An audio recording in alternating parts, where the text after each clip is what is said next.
warahmatullahi wabarakatuh. Alhamdulillahirabbil alamin. Wassalatu wassalamu ala anbiya'i wal mursalin wa ala alihi washabihi ajmain. Amma ba'du.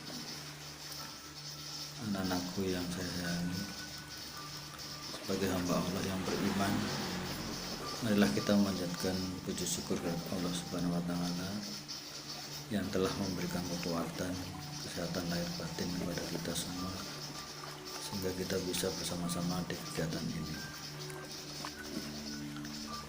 Anak-anakku, sengaja di bulan Ramadan ini sekolah kita mengadakan kegiatan yang bertujuan meningkatkan keimanan dan ketakwaan. Karena situasi terjadinya pandemik COVID-19, kegiatannya dikemas secara daring. Walaupun secara daring, saya mengharap anak-anakku tetap dapat mengikuti dengan baik. Kesempatan pertama ini akan saya isi dengan materi tentang akhlak. Kata akhlak berasal dari bahasa Arab, yaitu al-khulq, yang berarti tabiat, perangai, tingkah laku, kebiasaan atau kelakuan. Dalam Kamus Besar Bahasa Indonesia, akhlak berarti budi pekerti atau kelakuan. Kata akhlak diartikan sebagai suatu tingkah laku, tetapi tingkah laku tersebut harus dilakukan secara berulang-ulang, tidak cukup sekali saja atau sewaktu-waktu saja. Seseorang dapat dikatakan berakhlak jika timbul dengan sendirinya, didorong oleh motivasi yang kuat dari dalam tanpa banyak pertimbangan pemikiran, sehingga sesuatu itu dilakukan berulang-ulang dan terkesan. Apabila perbuatan tersebut dilakukan dengan terpaksa, bukanlah pencerminan dari akhlak. Kita sebagai orang Islam tentunya memiliki patokan yang jelas tentang akhlak tersebut. Di dalam Al-Quran surat Al-Qalam ayat 4 dikatakan bahwa wa innaka la'ala khuluqin 'azim, dan sesungguhnya engkau Muhammad berada di atas budi pekerti yang agung. Dan di dalam hadis pun dikatakan bahwa aku diutus hanya untuk menyempurnakan akhlak yang mulia. Sehingga jelas bagi kita umat Islam, kita harus berpatokan pada akhlak Nabi besar Muhammad SAW. Anak-anakku, apa tujuan akhlak tersebut? Akhlak bertujuan untuk menjadikan manusia sebagai makhluk yang lebih tinggi dan sempurna, dan membedakannya dari makhluk-makhluk yang lainnya. Menjadi suatu hal yang harus dimiliki oleh manusia agar lebih baik dalam berhubungan baik sesama manusia, apalagi kepada Allah sebagai Sang Pencipta. Yang hendak dikendalikan oleh akhlak ialah tindakan lahir manusia. Akan tetapi tindakan lahir itu tidak akan terjadi apabila tidak ada dorongan di dalam hati kita. Dalam hadis Arba'in An-Nawawi dituliskan bahwa Rasulullah SAW bersabda yang artinya, dan ketahuilah bahwasanya di dalam tubuh itu ada segumpal daging yang apabila baik maka baik pula amalnya, dan apabila buruk maka buruk pula amalnya, dan ketahuilah bahwa ia adalah hati. Nah, di sini dengan jelas menerangkan bahwa hati adalah bagian terpenting dari tubuh manusia, sehingga apapun yang direncanakan oleh hati sejatinya akan sangat berpengaruh pada perbuatan yang akan dilakukan oleh pemiliknya. Seseorang yang mempunyai hati dan pendirian yang kuat, meskipun badannya tidak sekuat hatinya, lebih diharapkan akan memperoleh hasil pekerjaan daripada seseorang yang berbadan kuat tetapi hatinya lemah. Anak-anakku yang saya sayangi, ada beberapa macam akhlak. Yang pertama, akhlak terpuji, yaitu perbuatan baik kita kepada Allah dan kepada sesama manusia ataupun makhluk-makhluk yang lain. Contoh akhlak terpuji: berbakti kepada kedua orang tua, Yang kedua, menghormati tetangga dan tamu. 3, berusaha menimbulkan rasa kasih sayang serta menarik simpati orang lain. 4, memberikan sumbangan yang bersifat meringankan beban hidup orang-orang yang berhak menerimanya. Contoh yang kelima, membantu memudahkan urusan sesama manusia bagi yang berkemampuan.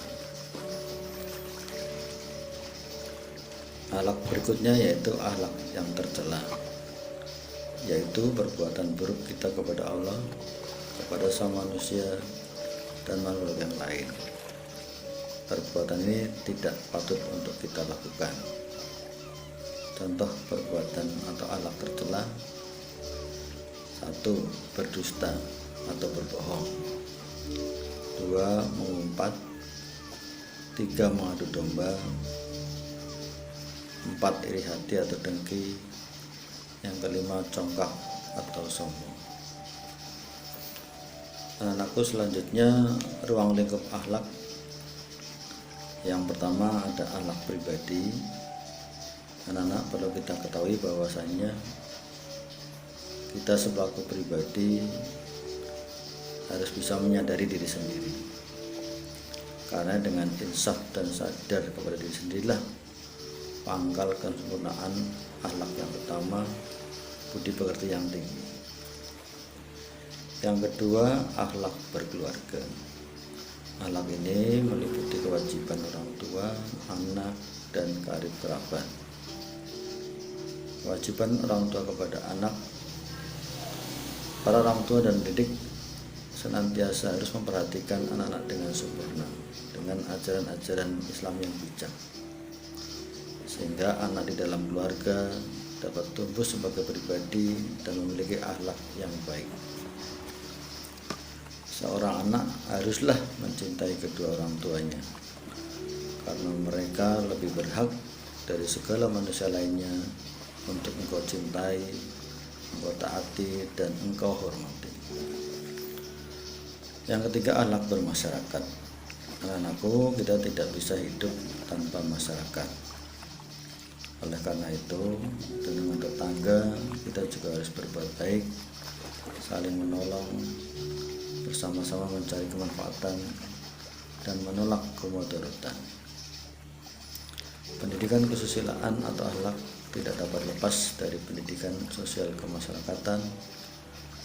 Kesusilaan moral timbul di dalam masyarakat. Kehidupan dan perkembangan masyarakat dapat lancar dan tertib jika tiap-tiap individu sebagai anggota masyarakat bertindak menuruti aturan-aturan yang sesuai dengan norma-norma kesusilaan yang berlaku. Yang keempat, akhlak bernegara. Anak-anakku, kita semua adalah warga negara kesatuan Republik Indonesia. Oleh karena itu, harus kita tanamkan kecintaan kita terhadap negara kesatuan Republik Indonesia. Karena dengan rasa cinta yang tinggi kepada negara, maka akan tumbuh bela negara di dalam diri kita. Selanjutnya, akhlak beragama. Anak-anakku, akhlak ini merupakan akhlak atau kewajiban manusia terhadap Tuhannya. Karena itulah ruang lingkup akhlak sangat luas, mencakup seluruh aspek kehidupan, baik secara vertikal dengan Tuhan maupun secara horizontal dengan sesama makhluk Tuhan. Anak-anakku, selanjutnya mari kita pelajari tentang faktor-faktor yang mempengaruhi akhlak. Ada 3 aliran yang amat populer. Yang pertama, nativisme, kedua, empirisme, dan yang ketiga, konvergensi. Yang pertama, aliran nativisme,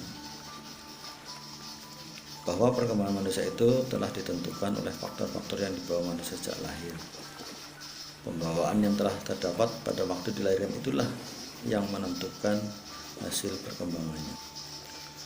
Menurut aliran ini, faktor yang paling berpengaruh terhadap pembentukan diri seorang adalah faktor pembawaan dari dalam, yang bentuknya dapat berupa kecenderungan, bakat, akal, dan lain-lain. Jika seseorang sudah memiliki pembawaan atau kecenderungan kepada yang baik, maka dengan sendirinya orang tersebut berbuat baik. Yang kedua, aliran empirisme, bahwa faktor yang paling berpengaruh terhadap pembentukan diri seorang adalah faktor luar, yaitu lingkungan sosial, termasuk pembinaan dan pendidikan yang diberikan. Jika pendidikan dan pembinaan yang diberikan kepada anak baik, maka baiklah anak itu. Aliran ini begitu percaya kepada peranan yang dilakukan oleh dunia pendidikan dan pengajaran. Menurut aliran ini, manusia-manusia dapat dididik menjadi apa saja menurut kehendak lingkungan dan pendidikannya. Dalam pendidikan, pendapat kaum empiris ini terkenal dengan nama optimisme pedagogis.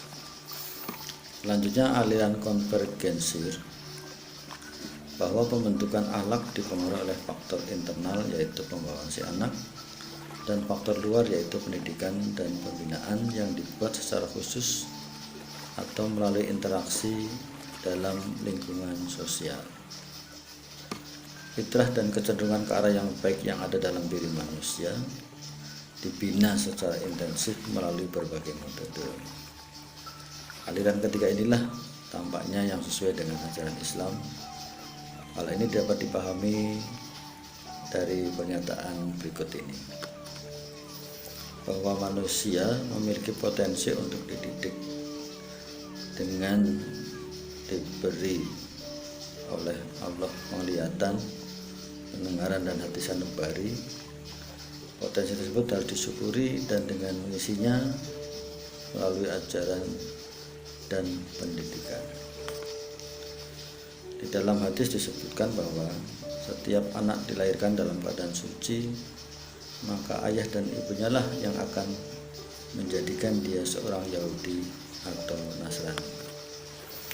Dalam hadis itu jelas menggambarkan bahwasanya peranan utama pendidikan yang utama dilakukan oleh kedua orang tua kita. Kita bersyukur bahwasanya kita sekarang beragama Islam. Oleh karena itu mari kita tingkatkan kualitas keagamaan kita dengan mengikuti kegiatan keagamaan dan berakhlak yang mulia. Anak-anakku, perjalanan akhlak kita sejak lahir sampai dengan sekarang tentu dipengaruhi oleh beberapa faktor, baik faktor dalam diri manusia itu sendiri maupun ada faktor dari luar. Faktor dari dalam diri manusia itu adalah insting, adat, kepercayaan, hawa nafsu, hati nurani. Selain itu, faktor internal yang dapat mempengaruhi akhlak juga terdapat dalam diri individu yang bersangkutan seperti malas, tidak mau bekerja, adanya cacat fisik, cacat psikis, dan lain-lain. Sedangkan faktor dari luar, yang pertama ada keturunan, 2 lingkungan, 3 rumah tangga, 4 sekolah, 5 pergaulan kawan atau persahabatan, 6 penguasa atau pemimpin. Anak-anakku, kita tentu semua ingin memiliki akhlak yang baik. Lantas akhlakul karimah dalam kaitannya dengan fungsi hidup bagaimana? Akhlak yang baik sangat penting dalam kehidupan sehari, karena dengan akhlak tersebut bisa menyeimbangkan antara akhlak yang baik dengan akhlak yang buruk pada perbuatan manusia. Maka ukuran dan karakternya selalu dinamis dan sulit untuk dipecahkan. Islam menginginkan suatu masyarakat yang berakhlak mulia. Akhlak mulia ini sangat ditekankan karena di samping akan membawa kehidupan dan kebahagiaan bagi individu, juga sekaligus membawa kebahagiaan bagi masyarakat pada umumnya. Allah Subhanahu wa Ta'ala menggambarkan dalam Al-Quran tentang janjinya terhadap orang yang senantiasa berakhlak baik. Di antaranya Quran surat An-Nahl ayat 97, yang artinya, barang siapa yang mengerjakan amal soleh baik laki-laki maupun perempuan dalam keadaan beriman, maka sesungguhnya akan kami berikan kepadanya kehidupan yang baik, dan sesungguhnya akan kami beri balasan kepada mereka dengan pahala yang lebih baik dari apa yang telah mereka kerjakan.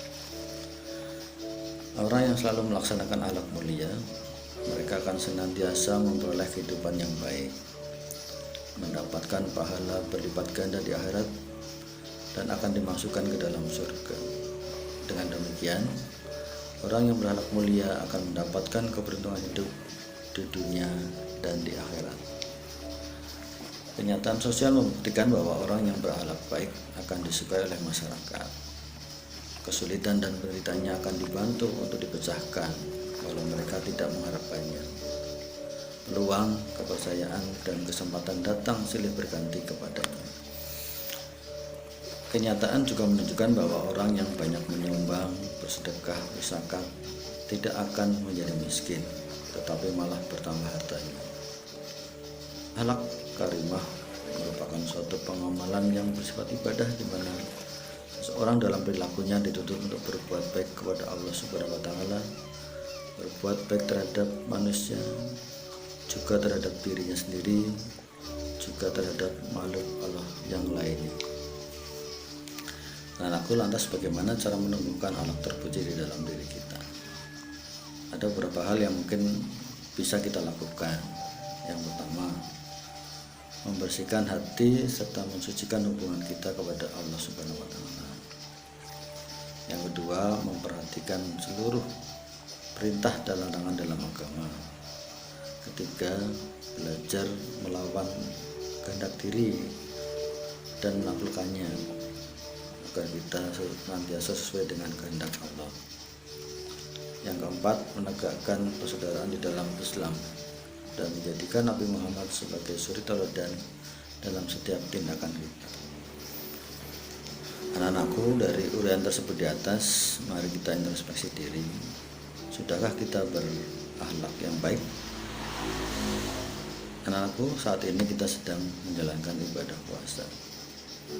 Di bulan inilah kita ditempa untuk belajar mengendalikan hawa nafsu kita. Mari kita perbaiki akhlak kita. Kita harus bisa berperilaku sesuai dengan posisi kita masing-masing. Anak-anakku adalah pelajar, jadilah pelajar yang berakhlak mulia. Semoga Allah Subhanahu wa taala senantiasa melindungi kita. Wassalamualaikum warahmatullahi wabarakatuh.